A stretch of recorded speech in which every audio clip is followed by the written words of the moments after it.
Imagine a pastor who once stood before thousands, not with a message of comfort, but with words that shook the very ground of the megachurch world.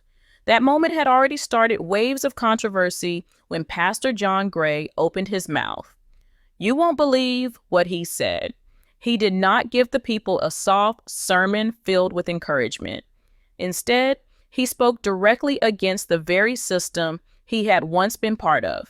He looked at the church world and pointed out its flaws, its hypocrisy, and even hinted at names that carried weight, like Bishop T.D. Jakes and Pastor Geno Jennings. Let me tell you, this was not a normal Sunday sermon. This was a call out that made everyone sit up and listen. This was how the foundations of the modern megachurch began to shake. For years, John Gray had lived between two worlds. On one side, he was a celebrity pastor with fame, followers, and influence. On the other, he still called himself a servant of the gospel. But here's the shocking part. When he spoke this time, it was different. His words carried the sound of someone who had seen too much from behind the curtain of church politics. He spoke with a sharper tone, a heavier weight, and without hiding behind metaphors.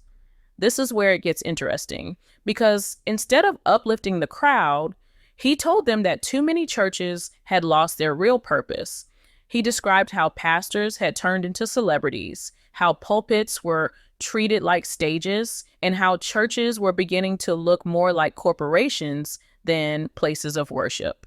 What makes this story different? It was not some critic from the outside throwing stones at the church. It was a man from the inside, a pastor who had walked with the very leaders he was now calling out. The craziest part was that John Gray had once been invited into the same private rooms, the same big platforms, and the same inner circles of power. He had seen how influence was handled, how money was used, and how fame was built. And then, in that bold moment, destiny took an unexpected turn. Instead of keeping those secrets, he started exposing them. The people listening could feel it. This was not an ordinary message. It was a warning, a storm. Some said it was bravery, others said it was betrayal. But whether you loved him or hated him, you could not ignore him. And now the question spread like fire. Was he really pointing at pastors like T.D. Jakes and Geno Jennings? Or was he attacking the system as a whole? Social media lit up with debates, clips went viral, and speculation grew stronger with every passing hour. One thing became clear: John Gray had opened a door that the church world was not ready to walk through. The moment John Gray's words hit the internet, the Christian community started buzzing. People began to ask questions that many had been afraid to say out loud. Who was he really talking about? Was it Bishop T.D. Jakes, the most famous and powerful pastor in America? Or was it Geno Jennings, the preacher known for his fiery and fearless style? You won't believe how quickly the rumors spread. Clips from the sermon were replayed again and again. Some people said it sounded like John Gray was attacking the empire-building pastors. Others said it was a shot at those who always call out others without mercy. Let me tell you, this guessing game only made the story grow bigger. This is how the speculation became unstoppable. On one side, people pointed to Bishop Jakes. He was the man with a global platform, best-selling books, blockbuster conferences, even Hollywood connections. They said John Gray's words about turning churches into corporations fit Jakes perfectly. But here is the shocking part. Others were sure he was talking about Geno Jennings. Jennings was famous for naming names, for calling out corruption, and for preaching holiness without compromise.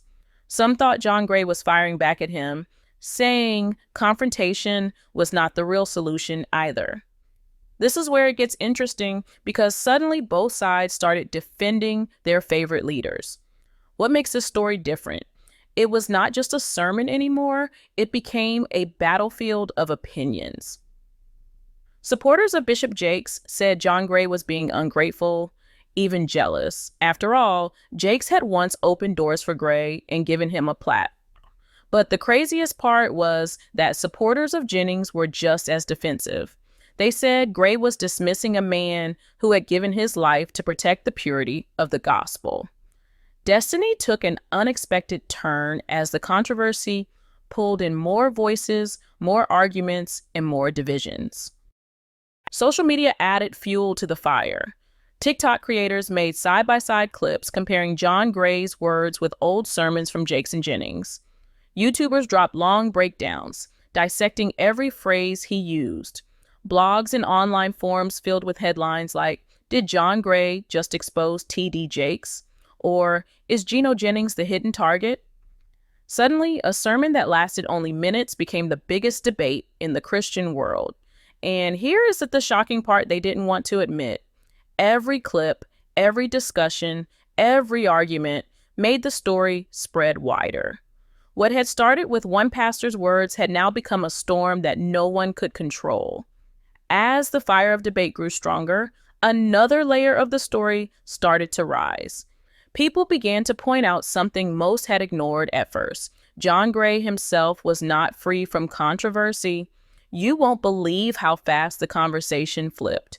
The same man calling out the system was the same man who had once lived inside it. Let me tell you, this was the part that made many people question everything. They said, how can John Gray preach against fame and wealth when his own name had been linked to scandals of money, gifts, and personal mistakes? This is how the controversy turned more personal. Years ago, stories about John Gray's lifestyle had already made headlines. The expensive car he gifted to his wife, the rumors of infidelity, the questions about church funds, all of it was remembered in that moment. But here's the shocking part. Some people didn't see this as hypocrisy. They said this was exactly why his words mattered. He was not just pointing fingers. He was speaking as someone who had been through the same temptations. This is where it gets interesting, because while his critics laughed at him, his supporters said he knows what he's talking about because he lived it. What makes this story different? Most pastors never admit their mistakes publicly. They cover, they deny, they stay silent. But John Gray had been open about his failures. He spoke about weakness, he spoke about grace, and he spoke about pain. To many people, that honesty gave his voice more power. But the craziest part was how divided the reactions became. Some called him a prophet for this generation. Others said he was just trying to save his own image. And once again, destiny took an unexpected turn. His critics and his supporters made him more relevant than ever because everyone was now talking about him. Meanwhile, behind the scenes, bigger questions started to rise. Was John Gray really exposing the megachurch world out of conviction? Or was he trying to distance himself from his own past? Was this message a genuine warning? Or was it a strategy to regain credibility? And here is the shocking part. They were both possible. The truth could be that his pain and his past had finally pushed him to speak out. Or it could be that his need for a comeback made him choose this path.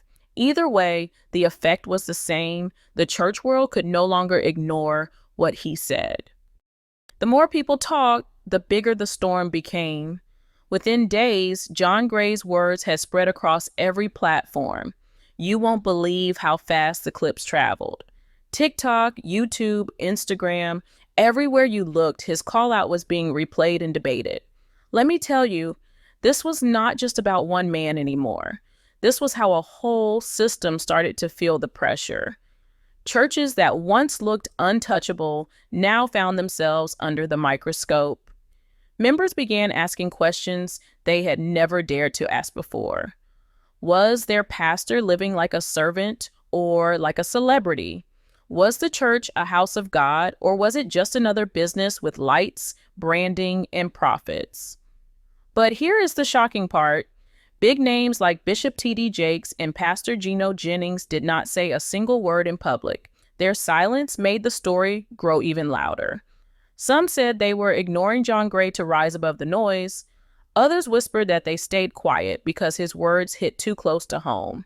This is where it gets interesting because silence in a controversy often speaks louder than a reply. Every day they stayed quiet, the speculations doubled.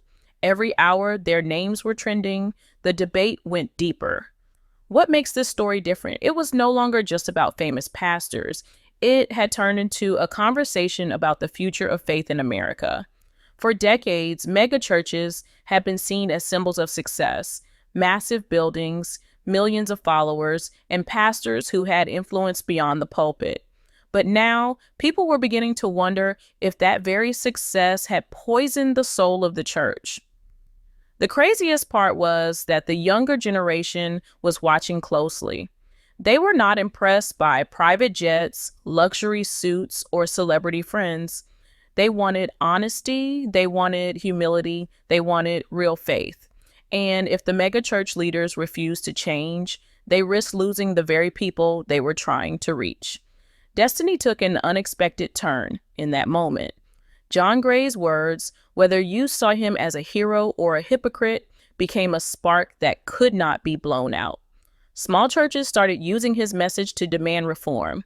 Online communities began calling for more transparency, and every passing week, the pressure grew heavier on leaders who had built empires in the name of faith. But here's the shocking part. They said this was just the beginning.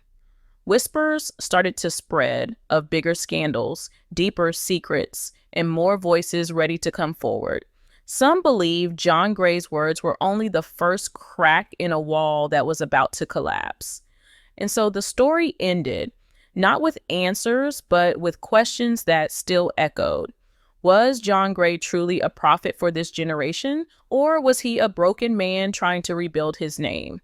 Were Bishop Jakes and Geno Jennings silent because they were innocent, or because they were guilty of the system John Gray described?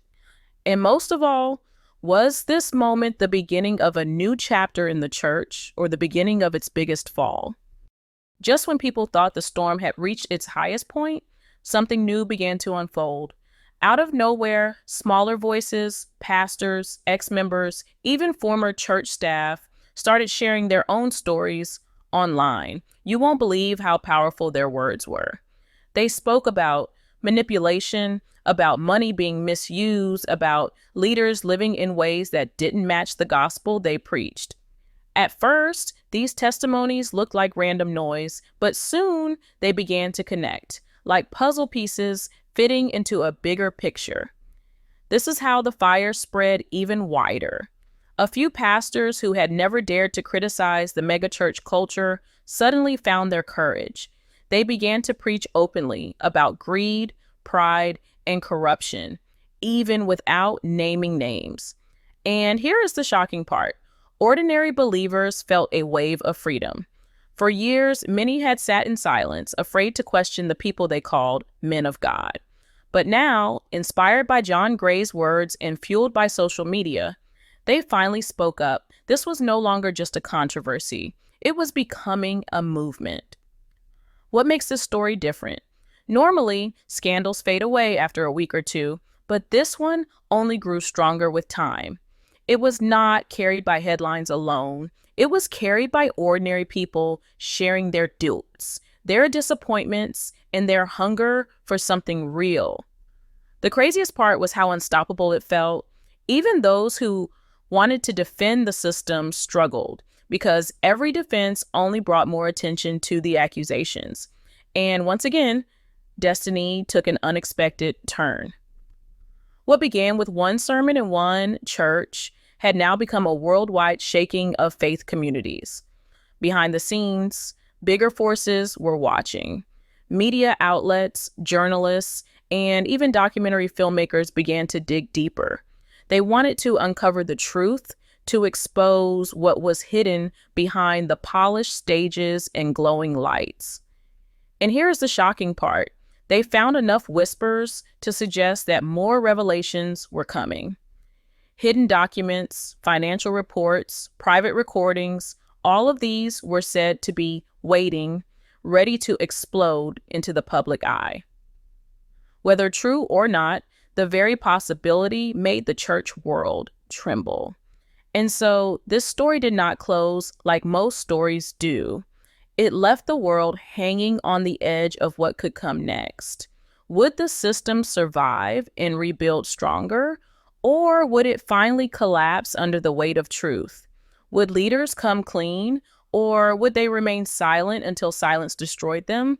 And most haunting of all, was John Gray's voice only the beginning of something bigger, something that could change the shape of modern Christianity forever?